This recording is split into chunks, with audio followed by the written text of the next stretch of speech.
It's thank you. Yay! Okay.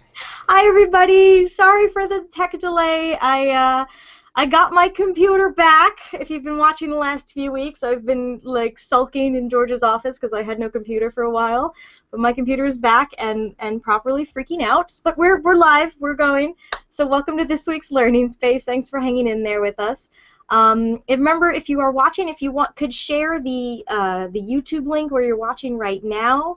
Since we did have to switch over from the old YouTube link to the new YouTube link. So if you can share that out, that would be very helpful. So thanks for coming. My name is Nicole Gallucci. I need to change my lower third. And in the office next door is my colleague Georgia. Yep. Hi, everybody. Hi. So we're glad to be here. And we are here with Stephen Canvin from MoonBots. So hi, Stephen.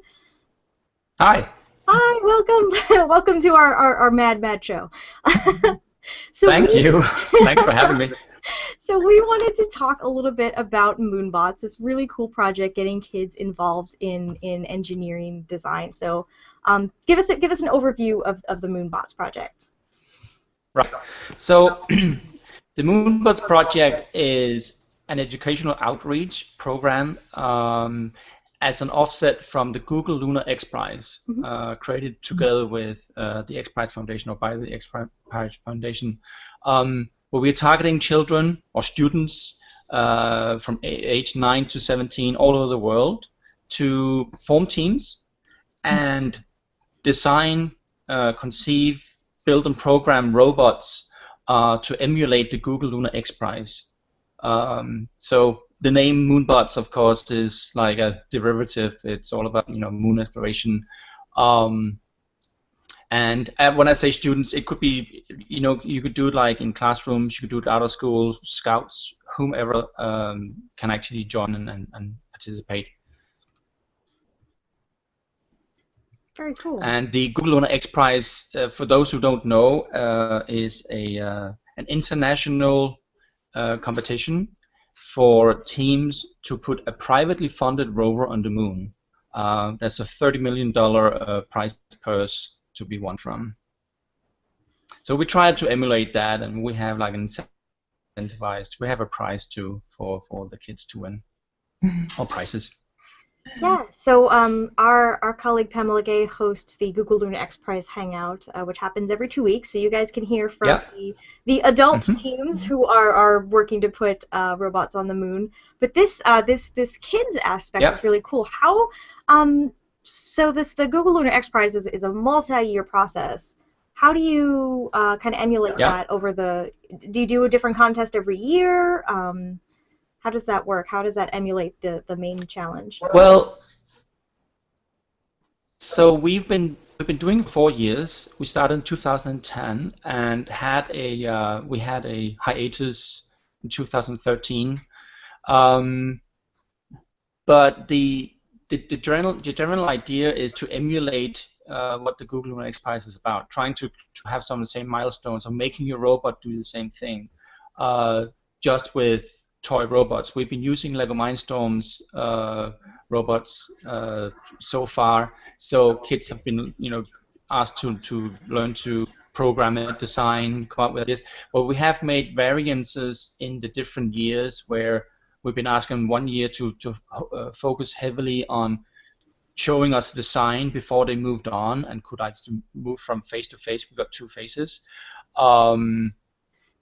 But it's pretty much been the same concept, that you're emulating a lunar mission with a robot. So what kind of challenges do the students have to do? What do their machine have to do? Well, as an example, for the first phase, to be like eligible to go into the final phase, we've got phase 1, phase 2. In phase 1, we're asking them to, like from this year, we asked them to create a video and answer the question, which is also the general question for the Google and XPrize: why should we go back to the moon for good? And we've given them all the possibilities to be creative and come up with their own ideas of how to do it. They can create animations, they can sing, whatever they want to do. They can express and answer the question in a 3-minute video. and from that we're judging, who makes the best video and stuff like that. But they're also doing outreach where they're going out in public and talking about it. Some of the teams that we see here are, I wouldn't say professionals, but veteran teams. They've been participating in other robotics competitions before, so many of them know how to do it.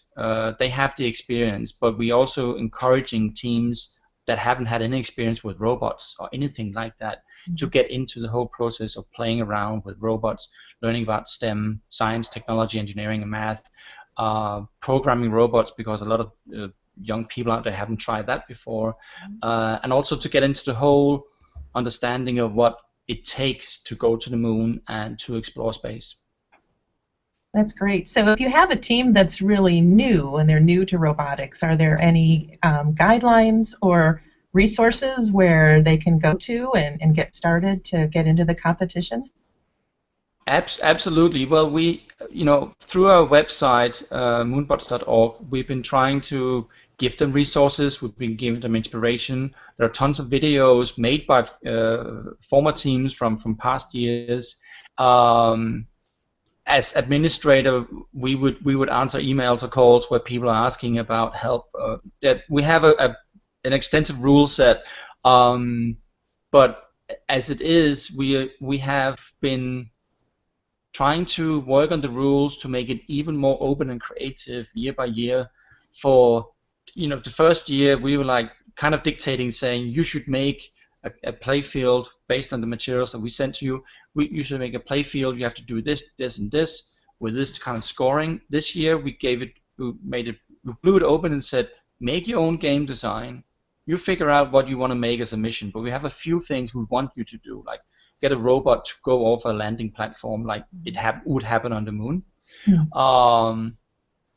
and to have a few mission items that we have dictated, but the rest is open. If they want to make a theme, if they want to they can't change it to be Mars, for instance. But of course, it's all about the moon. But we try to make it as open as possible, but also to give them their own scoring system, saying, if you can make it up to 100 points, tell us what are the criteria. So we made it quite open instead of trying to make it too esoteric for the kids. So rookie teams would have a harder time, and we are really trying to lower the bar on the entry level to make it as easy and as accessible as possible. So I just wanted to, since I missed this in my intro, if you guys are watching and you want to leave a comment or question, be sure to use the Q&A app over here in your window. There's a little, I think it's here in your window, a little button. You can join us and give us your feedback and questions. So we have a hello from Guido, who passes on a hello from Nancy, who's at her work Christmas party, and Michael Jobin, and a couple of our other regulars are in. So hello and welcome, and please feel free to send in your questions as we go along. So there was some excitement in the comments just now, actually, as several of the viewers noticed that you guys partnered with Lego. Can you tell us about the what Lego brings to the MoonBots Challenge? Some people are right. Well, the background story is that actually initiated the competition together with people from XPrize. When I worked at Lego, I worked at a Lego company for the longest time. I was the marketing manager for Lego Mindstorms, the robotics toolkit that Lego produces. I left the company last year, but I've been part of the competition throughout since the inception, 2000. We started in 2009, but launched in 2010. But the contribution was that we were using Lego Mindstorms robotics kits for the actual robot design. For the finalists, we decided that it would be like 20 or 25 teams that would make it into the phase 2, and from there on they had to create the robot. And again, they were free to design it how they wanted it to design it, but we gave them the materials to do it. So it's like technically no cost associated with that. So that's like part of the background story. And Lego Mindstorms is a wonderful tool to emulate, of course, anything robotic. But when it comes to the lunar mission, it's been particularly helpful.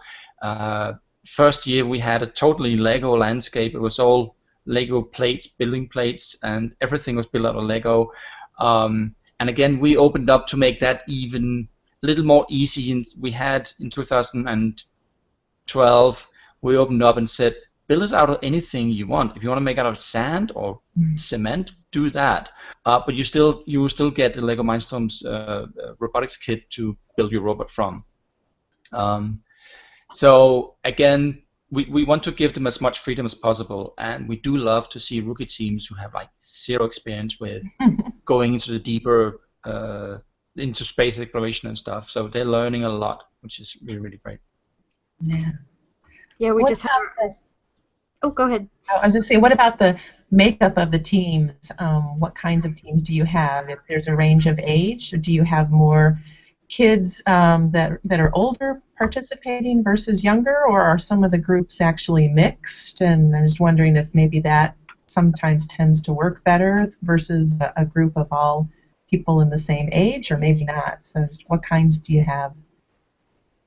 Yeah, so we have a really good mix age-wise. The age bracket is 9 to 17. They have to have a team captain age 18 and over. And it could be an 18-year-old, but usually it's an adult or a parent of the team. And as I said, we experienced that we do see a lot of veteran teams coming from, e.g., First Lego League or First Tech Challenge, which is also a first competition, which is all about robots. They tend to gravitate to MoonBots because it's an off-season extracurricular activity that they can all join in. But age-wise, we do have a really nice mix. Also in a team, it could go from 9 to 17, which is great. We do encourage the younger teams to make it as far as they can. We're not pushing them, but we are really encouraging them because we are seeing a lot of seasoned, older teams being very prolific and successful. But the age mix is pretty good. I don't have the stats on me right now, but we have had a really good average. Last year, the team was 16, 17-year-olds. This year, we were traveling with 16, 17-year-olds, and they have a 12-year-old younger brother as part of the team too. And we have had a team of nearly, well, I think they were like 12, 13 in 2011. So who won the prize, the grand prize. So yeah, there's a really nice mix for sure. Yeah. I'm looking at some of the team names. They're the Incredibots, Dalton Brobots, and Exit 5 Robotics from New Jersey. That's really, I love it. That's a really clever team. It's a good joke, yeah, for sure. Those of you who don't know, I'm from New York, so I make fun of Jersey. Right, yeah, well, it makes sense. I know the team. Again, we're encouraging them to be creative, and again, for rookie teams, there are those teams who've never been in a robotics competition before. We would encourage a family household together, to create a team. The limit or the minimum is like 2 team members and a team captain, and the maximum is 5 team members. So we do encourage anyone who can, gather a team to do that, and also be creative and come up with a name and a logo and stuff. But we do see that we have these experienced teams that comes from First Lego League. Of course, they have a logo already. They have the T-shirts. They have everything. They've done it many times before, so they know what the game is all about. But to your question, Georgia, we are really trying to help them as much as we can. So. Yeah, and that's great, because I imagine robots it's so engaging, it's so fun, but at the same time, we've seen with some of our programs that, and sometimes it's the adults more than the kids, they're a little hesitant, they're afraid that maybe they don't know all they need to know about robotics, and so there's a little hesitance to kind of jump in. So having some good resources for a new team is really helpful. And usually it is the absolutely more than the kids. Absolutely. Kids are ready to put in. we are trying to take the brunt off of that. One criteria we do have is that they cannot remote control the robot, because even though the Google Lunar XPrize, that the team would of course have full control over the rover they will send to the moon eventually. We're trying to give them the challenge to say, well, it has to be autonomous. Once you put it on your playfield, once you set it in motion to perform the mission, it has to be like working by itself, meaning it has to have a lot of programming into it, or some programming for sure. But we are definitely trying to take the brunt off, or the burden off, and make it easy on them. Hence that we've been using Lego Mindstorms to start with. A lot of other tools out there, but it's been a very obvious choice. And the kids, the teams love it. They're really into it. Cool. Very cool. Do you get a lot of groups that are classes, or are they after school, or are they just friends? Do you know how the groups kind of get started? So, as I just said, that some of the teams are already formed. They've been working together, and they've had parents who've been coaching and mentoring teams for like many years, where they've gotten a new influx of kids and, you know, brothers and sisters and friends. But yes, we see that many of the teams, some of the teams are like all siblings or best friends. We have some rookie teams that are like family teams, where, you know, the parents are taking it the challenge and gathering, you know, their children and their friends and trying it out. But it's you know, it's all over the board when it comes to how they're composed, for sure. Cool. So talk about the grand prize, because it involves a volcano. Right. I was going to ask you, talk about the prizes. We want to know. Right. So over the years, when we started the competition, we decided that the grand prize should be kind of a winning trip to a point of interest. Right. The moon's kind of like relevant. Unfortunately. Yeah. Sorry. The moon itself is out of the question for a trip. The moon, unfortunately, is still out of the question. We're hoping to go there. It's not gone by us that would be like a big incentive if we could do that. Don't make me go there. But the first year it was a trip to visit the Lego headquarters in Denmark. Come to Legoland. We saw a local robotics competition too. It was actually a team from New Jersey, and we had an exciting time. We escalated it the year after. We went to Florida for one thing was the opening of the new Legoland park that happened right there. But we went to Kennedy Space Center and got a very special visit, which was really great. I should have brought pictures for that. We got to go inside the very large assembly building, the VLA, and we saw two of the decommissioned space shuttles right there being prepared to go to museums. And for me, that was like, wow, awesome. It was quite an experience. So we had a really big boost. We got to meet a couple of astronauts too. And so in 2012, the winning prize was the trip to Hawaii, and which we executed last year in March. And yes, we got to visit volcanoes and stuff, but we have pictures from this year's trip that we could possibly show.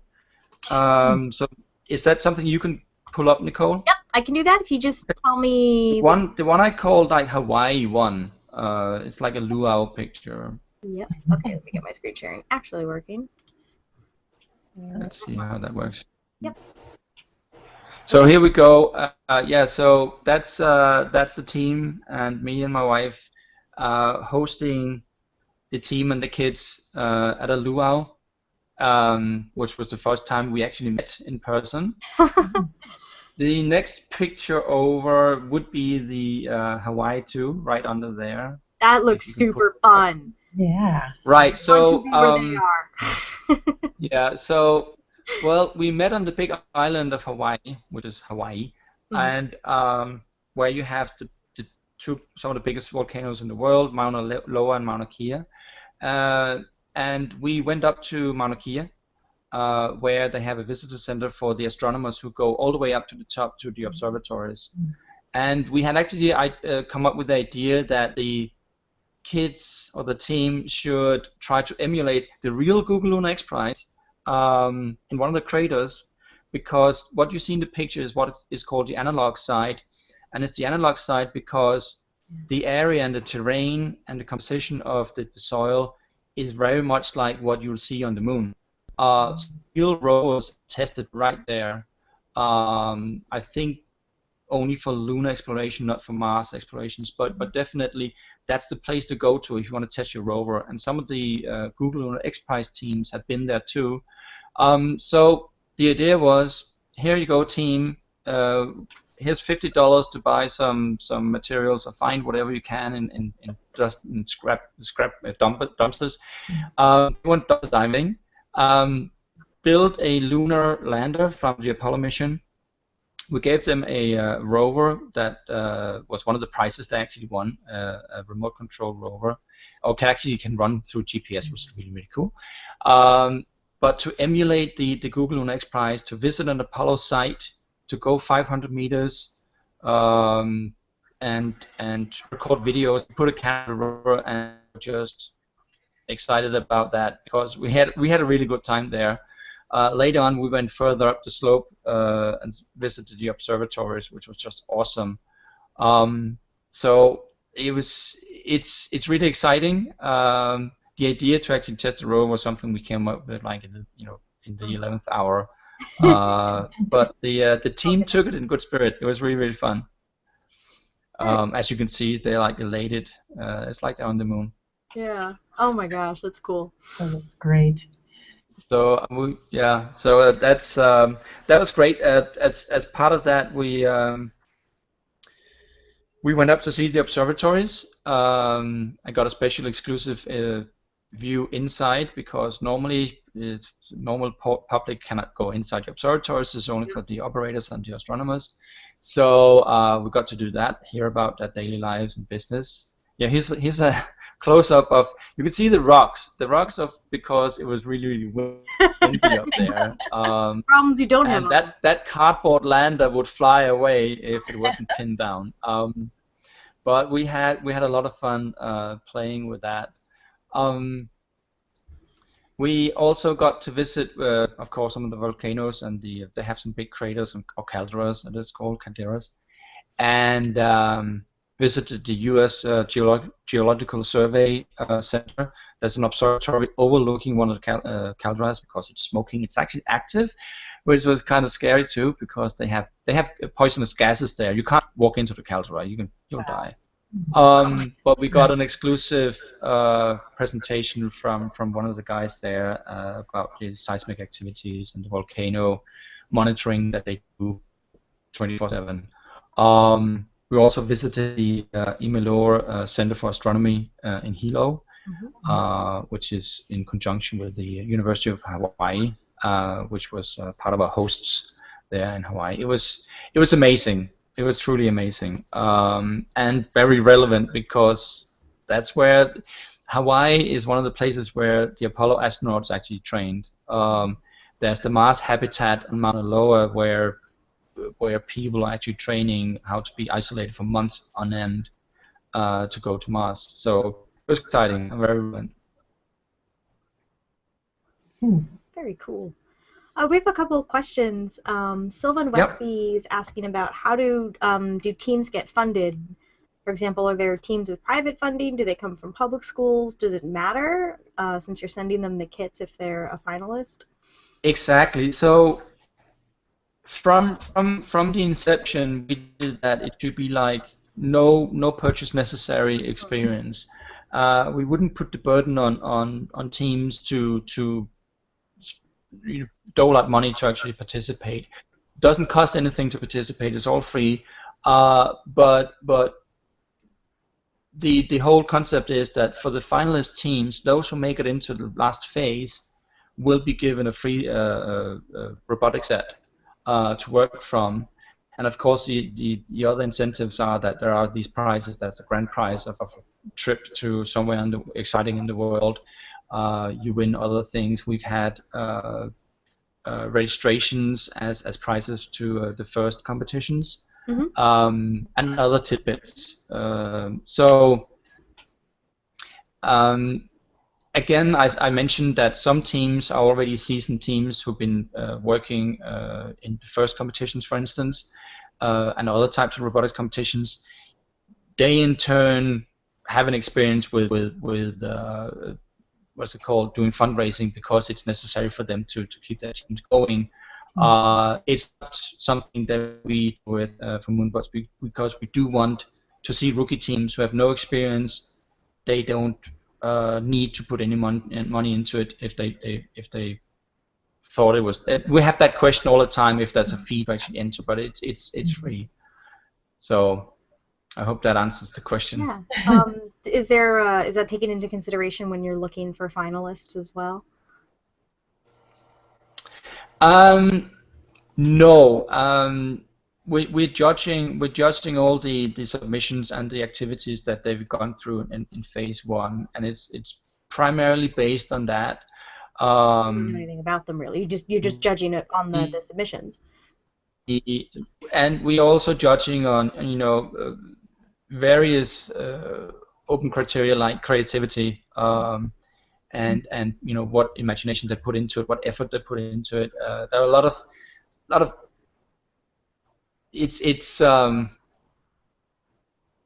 we do encourage again, I'm going to repeat it, that we do encourage rookie teams to be part of that, and we do want to see new teams year by year. And we have had a really nice flow of new teams coming in.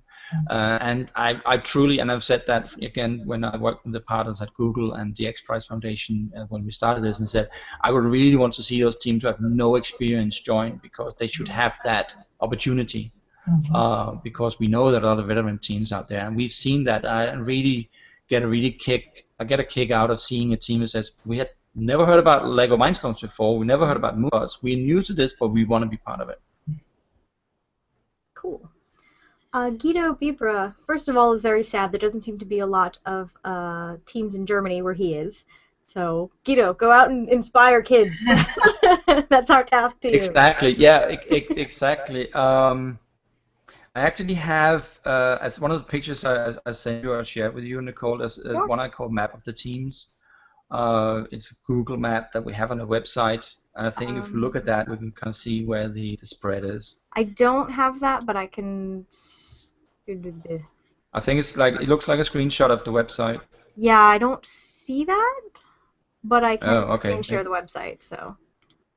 Okay, that might help. If you look at the tab, yeah, well, here you go. Right there, you can see it's the world times 1.5. But the actual picture shows you where there are some blank spots out there in the world. You can't see if Germany is covered there, but we know that there are places in Europe who are not covered. We have a couple of teams from Egypt, which is really, really great. We had a nice constellation of teams from South America, Chile, Peru, and Peru's not there this year, but we had some interesting teams from Brazil too. We had representatives from Tasmania and Australia. And we are working really, really hard to expand on this and to make this as global as possible. We could say with truthfully that we were on all continents except for Antarctica this year. We have had teams from Greenland too. As you can see, there's a team from Alaska. It's something that everyone can participate in, and we are working really, really hard to expand it. And next year, we hope to do more of that even. So hopefully, our friend from Germany can help us spread the word. I wonder is there any correlation between MoonBots participants and countries that have Lunar XPrize teams? Interesting I don't know if you know that. It was question. just a curious thought. Yeah. Yes, there is. We have seen teams sprout in, for instance, India, where there's a team Indus from India. There is South American teams that has had like an offset in the MoonBots team where the kids either knew about the local team. The correlation was there between the last year's winners, Grand Prix winners, Team Hungarobots from Hungary. They were closely connected to Team Puli, which is the local Hungarian team for the XPrize. So yes, for sure.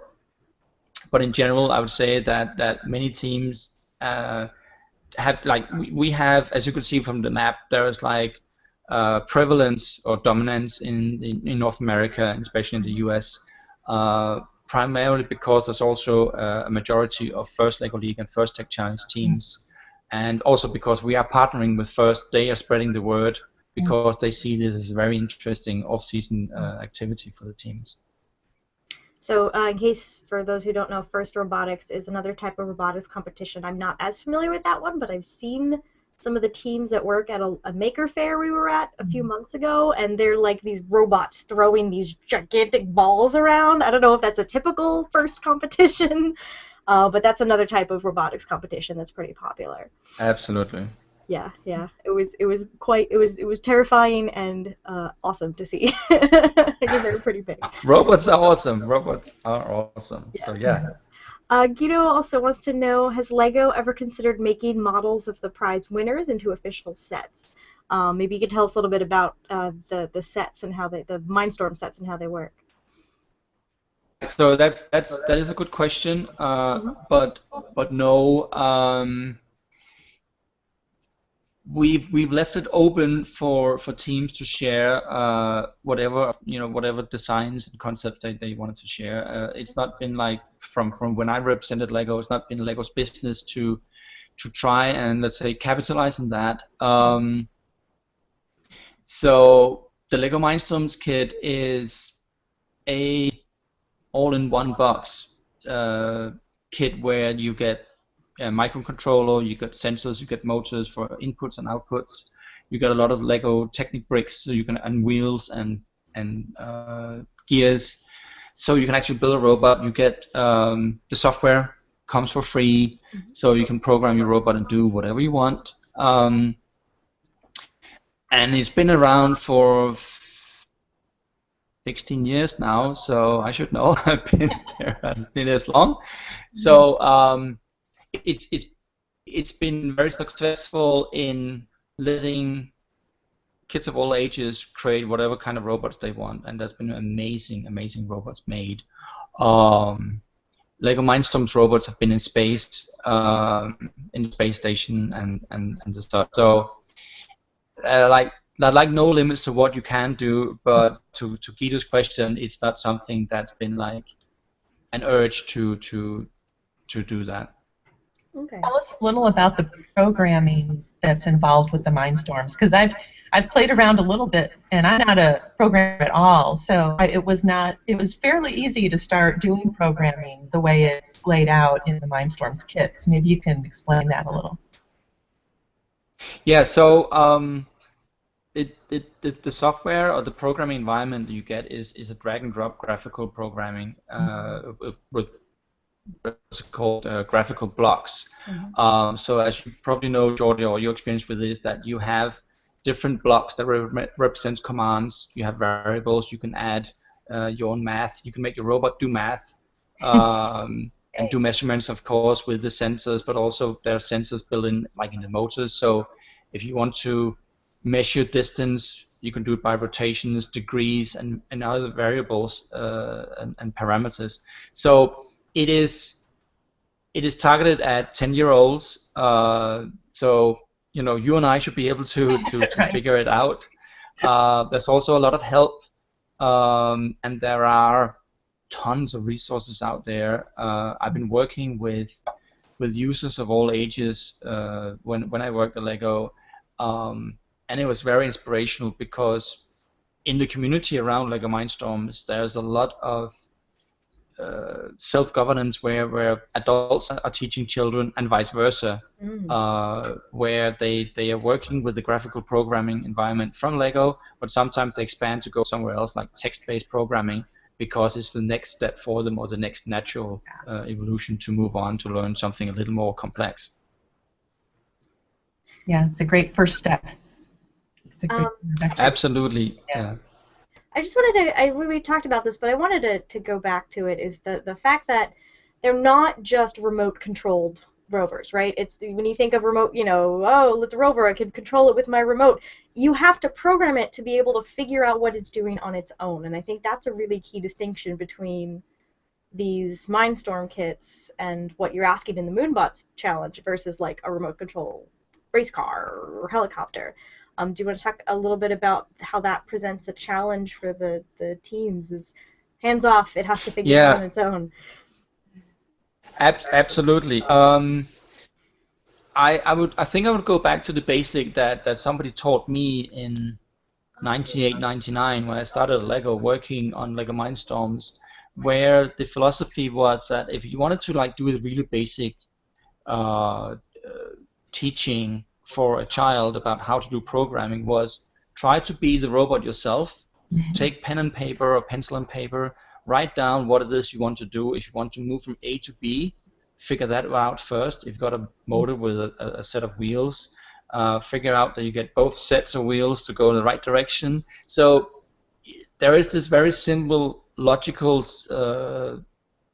process that you can go through by teaching the very basics, and you'll see that if you're ever trying like Mindstorms and many other DIY robotics toolkits like Lego Mindstorms, that the simplest things you learn first is like make your robot make a sound, like, and then you put in a programming block that says make a beep, and when you press a button, make a beep, and you have a natural progression in learning the steps, and at the end you can do some really complex programming.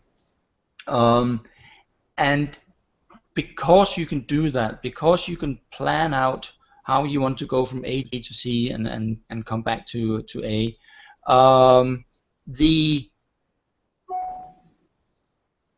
the whole idea is that we have to give them the challenge of it has to be autonomous, that robot has to actually run by its own, because we know that you can make it do that. Because otherwise remote controlling, I would say, would kind of make it easy. Maybe I'm like a little biased when it comes to that. Yes, I love the autonomy of robots. I love that robots can do things by themselves because I or somebody else has put like programming and the logic into it. So you're teaching. So I hope that algorithms. Yeah. Go ahead. Oh, sorry. Was there a question or? No, I was just mentioning that you're teaching algorithms more so than programming, or you're teaching that in addition to programming. Absolutely. I have to say, to make a connection to what we've seen from the teams participating in MoonBots, that some teams have gone beyond just the basics. We've seen teams that, as part of their exercise and outreach, created a website that had a control function, so you can remote control their robot from wherever you were in the world. I love that concept. I love that people are doing that.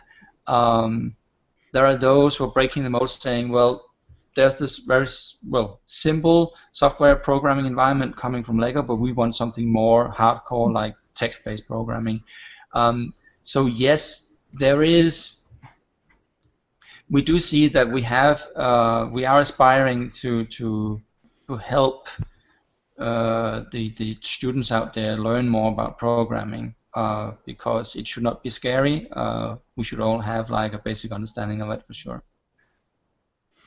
Yeah, that's something that's being pushed for a lot harder these days, is a basic understanding of coding and programming and algorithms in everybody, because we're all using these devices in front of us, and that's what's at the heart of it. Yep. So it's good for jobs, but it's also good for just understanding technology.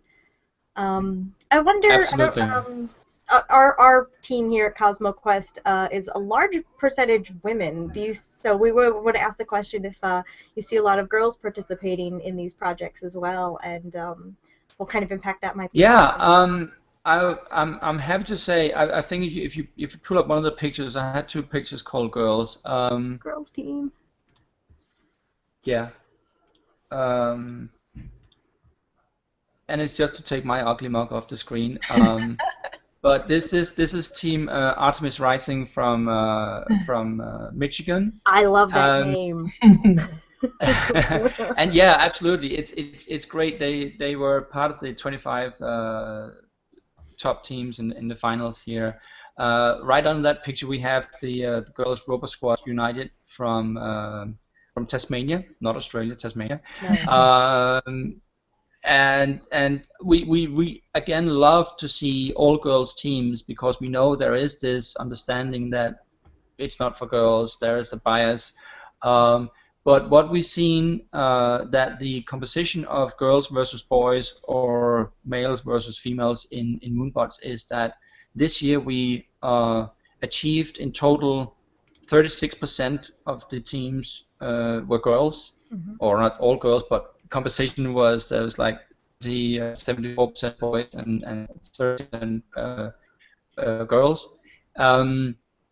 In the finals, there was a different composition, because actually 70% of the team members were actually girls in the finalist teams, which was great. So we're definitely working really, really hard to encourage that even more, and do want to leverage the knowledge we've gained over the years, because we've seen a progression that more girl teams and all girls teams have been involved. You can draw the parallel again to the first robotics competition, because they also do the same thing, that they want to encourage more girls to participate. So for sure, I know it is there's a big drive to make more girls join up as scientists, engineers, coders, and programmers. So we are in the same wagon right there. And I wanted to show I want to know what's going on in this picture here with the picture of the moon and the. Hang on a sec. I would like to know what's going on here in this picture. You've got a picture right. of the Okay. moon. So yeah. Well, the best way of showing what the competition is all about is by showing what a team has done, because there's a couple of components here that of course came from, this is one of the finalist teams, the Wolves, also from the US, that we gave them the building blocks, the Lego elements, to build whatever they wanted to build, but we also gave them building instructions based on the designs that we gave them in 2012. We said, here are some designs. You can build some of these mission items. Some of the mission items are obligatory, like the landing base that you see in the top right corner. The crater in the middle of the picture was something that also was per our design, but the teams again were free to build whatever they wanted to. But here a team has taken the opportunity to build other. I can see other mission items that were not designed by us in any way. And because the challenge was, you have to design your own mission and own gameplay. You have to decide what you want your robot to do, with only a few basic criteria, like get off the landing base to start with. And of course, the big mat is something that we printed and sent out to them, emulating the moon. So that is like one of the many designs that the finalist teams came up with. I think if we go to the picture right under that, the competition 2, I really like this story, because this is Team MoonBots Votu from Brazil. They're showing off their game design, but we have a couple of other pictures, because I really like one of this. It's one of many stories, but this story in particular really got to us. We posted about it on Facebook. If you scroll down, there should be the picture called MoonBots Votu, and here we go. Yeah, which is pretty much the same, but this is actually a different situation. So what MoonBots Votu did after they had performed in the MoonBots competition was they donated everything they had received, the playmat, the robot, everything, all the bricks, to a home that is looking after socially vulnerable children in the area. Plus, 3 of the team members dedicated time to go there to this house to teach the kids programming and all about robots. And I find that amazing that they have the that they have that they're doing this for others. We see a lot of that. There's just one example, but it really gets me that they're so gracious, and it's one of those. I wanted to draw out this example because it's great that we see this kind of outreach. That's so cool. They're paying it forward already. Right. It's amazing. Absolutely, yeah. That's exactly it, and that's what they're doing. And we're deeply appreciating those kind of things. It's not part of the mission. It's going beyond the Call of Duty. Right. That's wonderful. Wow. So what do you guys have lined up for 2015? What do potential teams have to look? What should they be looking for next year's competition? Well, they should look out for news on our Facebook profile on moonbots.org. I cannot say what we're going to do next year. Sure. Other than we just talked about it a few days ago. It's going to be very exciting. We have a lot of grand plans and great ideas, and we are hoping to have an even better or bigger field, not better, but bigger field of teams signing up for sure. So yeah, these were the old dates from last year's or this year's competition, so they don't really count. It's not up on the website yet. Close, maybe? Like what's that? It's probably close though. They should start looking at the beginning of the year. Okay. So actually, this is a teaser right now. In this conversation, it's actually the first time, and I'm speaking about what we're doing, or not what we're doing, but that we're doing something next year. Sure. So it's definitely something to look out for everyone who is engaged, interested. We will be posting very soon. We usually launch the MoonBots competition in springtime.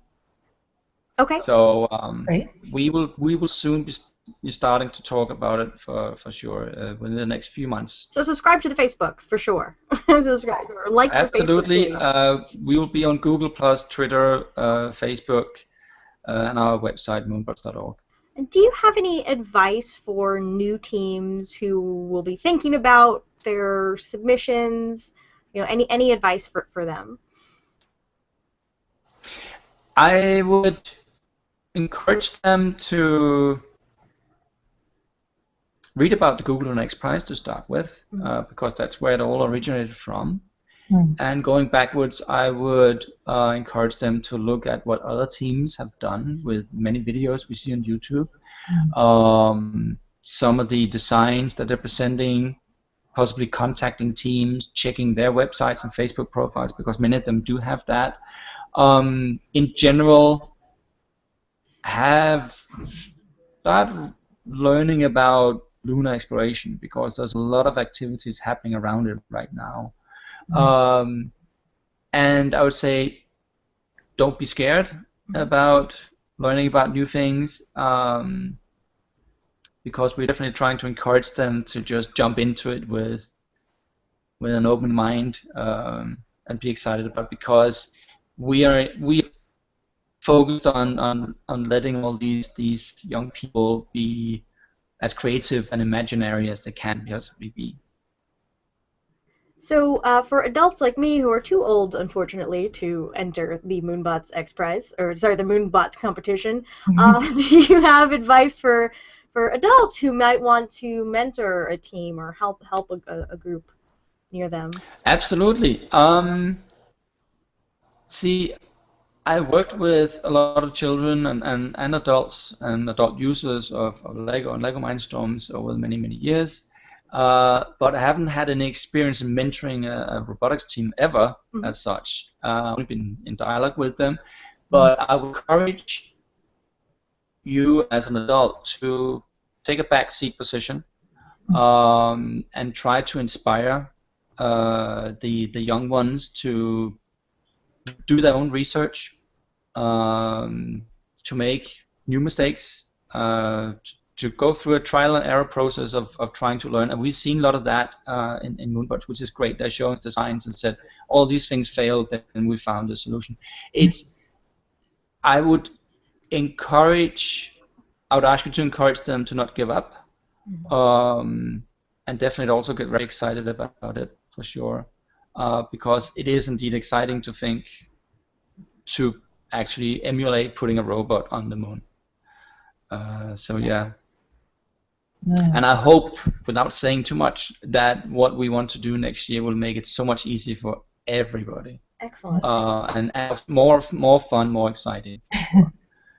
So. Yeah, you got to be hands off. I just the class I'm teaching just wrapped up their design projects, and I'm helping them out, and I'm like, I can't touch. I have to let them break it and do things, and it's hard sometimes. I gotta go build my own to like satisfy that. There you go. But that's really great advice, though. Really good things to think about. Yeah. Can I ask you one more personal question?